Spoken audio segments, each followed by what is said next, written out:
I'm Dr. Sharon Somek, and I am the owner and founder of Raisology. For those who don't know me, I'm a pediatrician who recently started offering parent mentoring services. So I wanted to do this video today to talk about timeouts. And the reason I felt it was important to do this today is because I recently had a video come through my Facebook feed that really made me pretty upset. And it was all about timeouts and how horrible they are for your children, and that they are emotionally scarring and they're one of the worst forms of punishment. And so at first I watched and I said, oh my gosh, like, am I doing this all wrong? And am I teaching it all wrong? As I continued to watch, I realized that what they showed as a timeout was the most horrific version of a timeout I would ever imagine.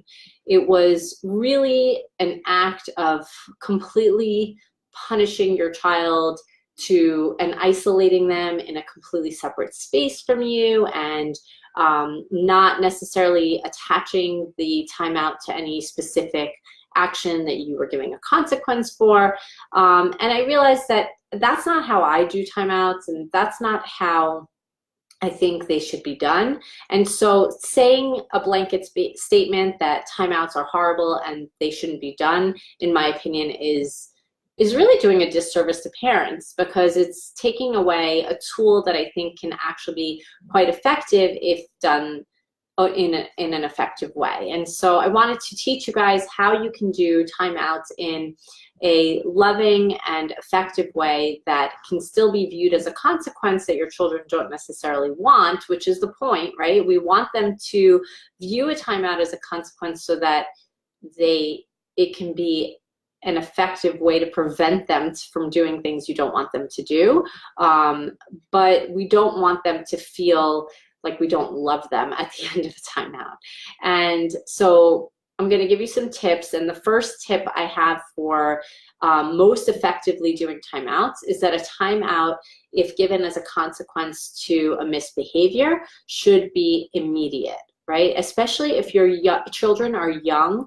Consequences that are spaced in time from the action that you're trying to give the consequence for, they don't really work as well, because young children just don't have the same memory for why they're being given a timeout if it's not immediate. And so where I do timeouts is not in a specific timeout chair or anything that I need to be in a specific location for.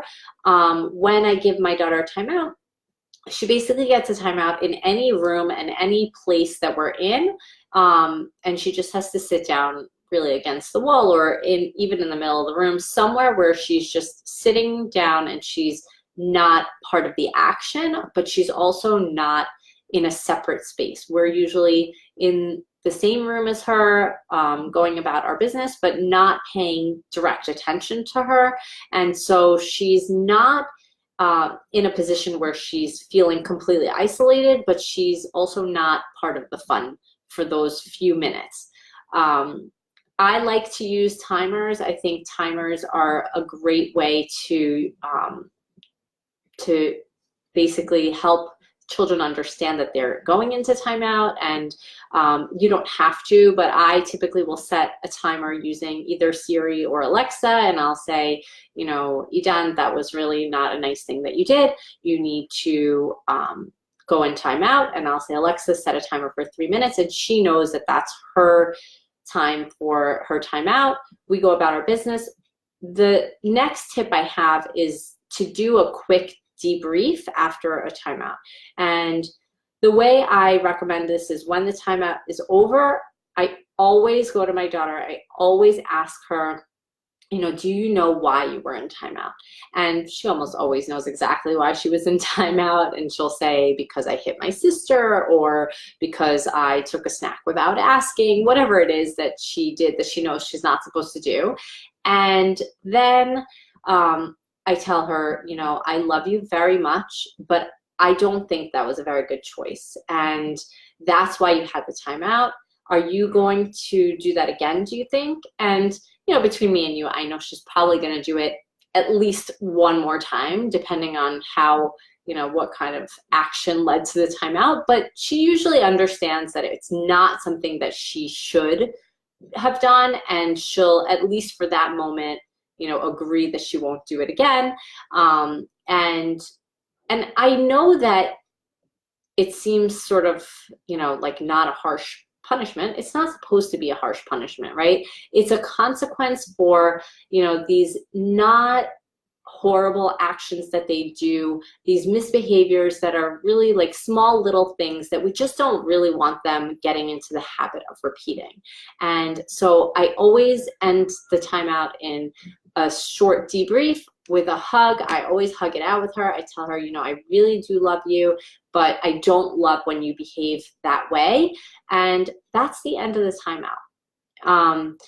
I think that that's the difference between where the way I feel a timeout is done effectively and the way that was shown in that video, right? So I think anytime you're disciplining your children, if you can show them that you really do love them and that the act of discipline is not because you don't love them, but because you just weren't happy with some way that they behaved, they can accept that discipline in a much different way.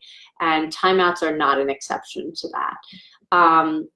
For older kids, I would say that timeouts are a little bit different. Occasionally, we do give our older kids a timeout, and those are really more for their benefit in terms of like if they're just having what I call a tantrum, and a 7 or a 9-year-old, in my opinion, shouldn't really be having that many tantrums, but occasionally they do, and they're either tired or they're hungry, and they behave in a way that's not typical or not appropriate for their age.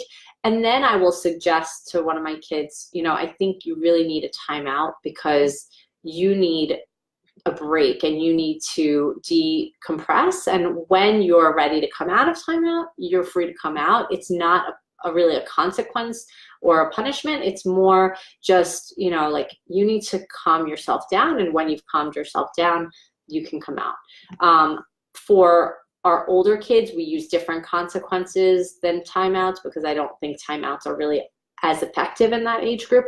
But you would be surprised with my 3-year-old how effective, even just saying, if you continue on your path, you're going to have a timeout, and how just saying that changes the behavior because she really doesn't want a timeout. She wants to be part of the action.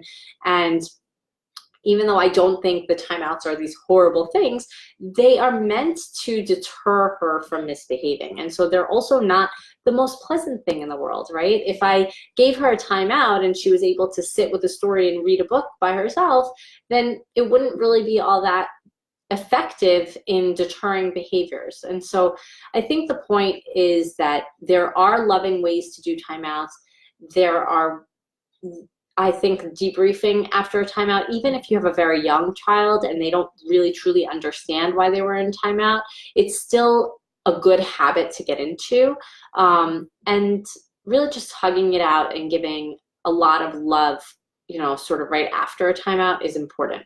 The last tip I would say is if you can role play your timeouts. So even when your children are behaving fine, you can tell them, I'd really like to practice what a timeout is. And you can do this really with any child over the age of probably like 2.5, and just keep practicing and say, you're not really in a timeout, but let's practice what a timeout would look like if you were.